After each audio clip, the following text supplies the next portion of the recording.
नमस्कार प्यारे साथियों।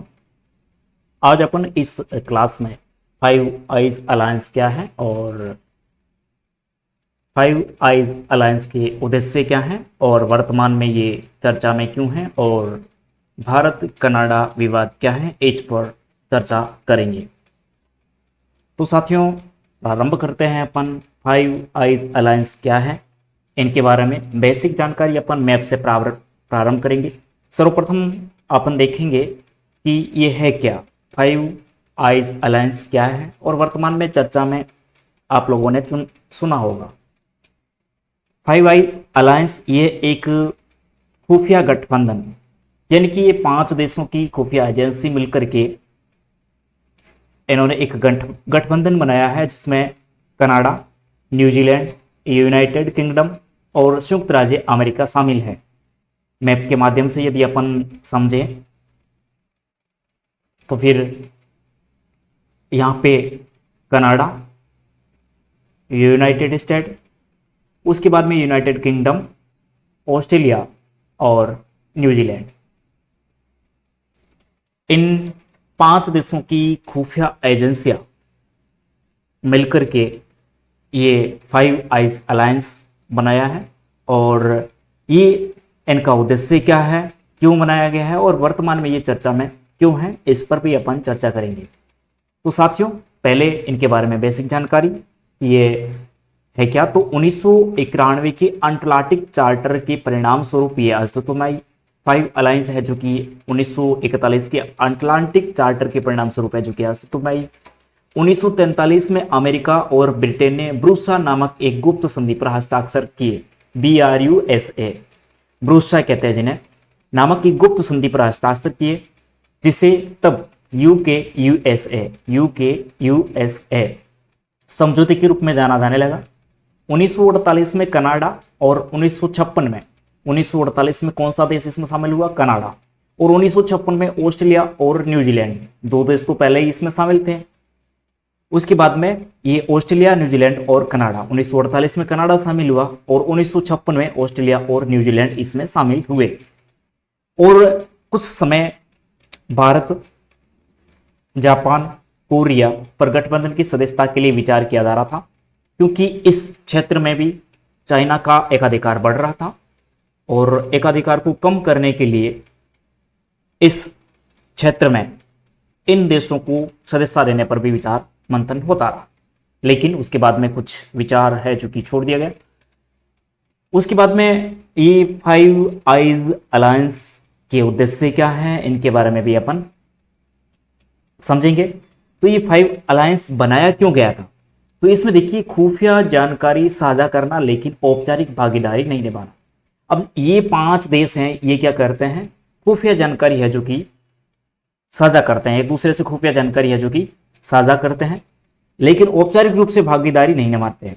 औपचारिक रूप से भागीदारी है वो नहीं निभाते हैं किसी देश के खिलाफ। इन 5 देशों में से किसी के खिलाफ कोई अन्य शक्ति है जो कि हो सकता है कुछ गतिविधियां कर रही हो, तो उनके बारे में ये दूसरे देश, इनकी सदस्य देश है जो कि खुफिया जानकारी यदि उनके पास में इनपुट आता है तो वो अपने सदस्य देश को उपलब्ध करवाता है। तो ये है इनके उद्देश्य। औपचारिक रूप से ये भागीदारी नहीं निभाती है, केवल खुफिया जानकारी ही उपलब्ध करवाती है।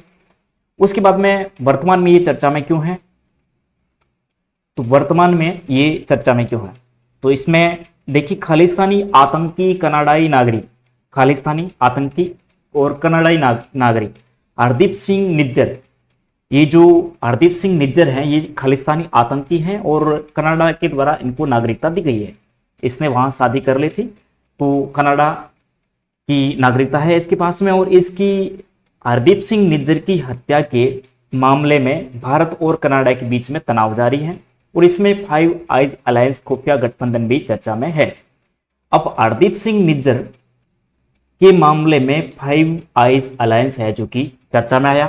तो कैसे है, तो देखिए, दावा है कि इस गठबंधन में से एक देश ने, ये 5 देशों का गठबंधन है, उनमें से एक देश ने हरदीप मामले में भारत की भूमिका का इनपुट कनाडा को दिया। अब देखिए, किसी इन 5 में से किसी के पास में तकनीकी के मामले में कोई देश आगे है, कोई पिछड़ा हुआ है, किसी के पास में इंटरनेट की सुविधा अच्छी है, तो किसी के पास में अन्य साधन हैं, खुफिया एजेंसियां हैं, अपनी खुफिया एजेंसियों के माध्यम से किसी एक देश ने कनाडा को कहा कि हरदीप सिंह निज्जर की हत्या के मामले में भारत का भी हाथ है। ये एक इन फाइव आइज अलायंस के किसी एक देश ने इनपुट दिया कनाडा को उपलब्ध करवाए हैं। हालांकि गठबंधन ने साझा रूप से कनाडा के आरोपों की जांच करने में फिलहाल दिलचस्पी नहीं दिखाई है। हालांकि ये गठबंधन है वो साझा रूप से इन्हीं पांचों देशों ने मिलकर के इस आरोपों की ये आरोप नहीं लगाए, केवल ये दावा है, हालांकि स्पष्ट रूप से भी नहीं है, ये दावा है कि किसी एक देश ने कनाडा को कहा है कि इसमें भारत के हाथ भी हो सकते हैं।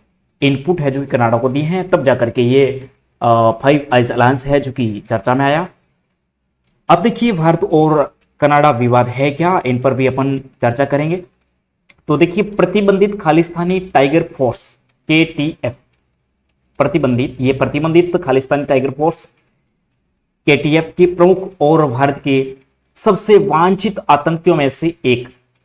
अब KTF का प्रमुख और भारत के सबसे आतंकी लिस्ट जारी हुई थी, उनमें से खूंखार आतंकियों की लिस्ट में से एक ये 40 वर्षीय निज्जर, हरदीप सिंह निज्जर, जिनके सिर पर 10 लाख रुपए का इनाम था, जिनके सिर पर 10 लाख रुपए का नकद रुपए का इनाम था, जिनकी 18 जून को पश्चिमी कनाडाई प्रांत ब्रिटिश कोलंबिया के सरे नामक स्थान में एक गुरुद्वारे के बाहर 2 अज्ञात बंदूकधारियों ने गोली मार करके हत्या कर दी थी। तो ये KTF प्रमुख हरदीप सिंह निज्जर की 40 वर्षीय था और ये भारत के आतंकवादियों की जो लिस्ट जारी हुई थी उनमें एक मुख्य आतंकवादी था।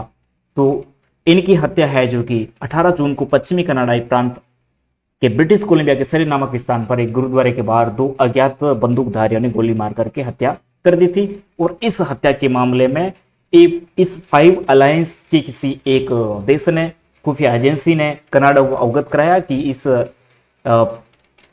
हरदीप सिंह निज्जर की मौत में भारत का भी हाथ हो सकता है, या फिर ये केवल दावा है, स्पष्ट रूप से नहीं कहा गया है। तो ये पूर्ण रूपेण अपने इनके बारे में अपन लोगों ने पढ़ा, फाइव अलायंस क्या है और भारत कनाडा विवाद क्या है, ये कब अस्तित्व में आया और हरदीप सिंह निज्जर की मौत में किस प्रकार से भारत की चर्चा है जो कि फाइव अलायंस में हो रही है। धन्यवाद साथियों, अगली क्लास में अपन कुछ नए टॉपिक के साथ में मिलेंगे।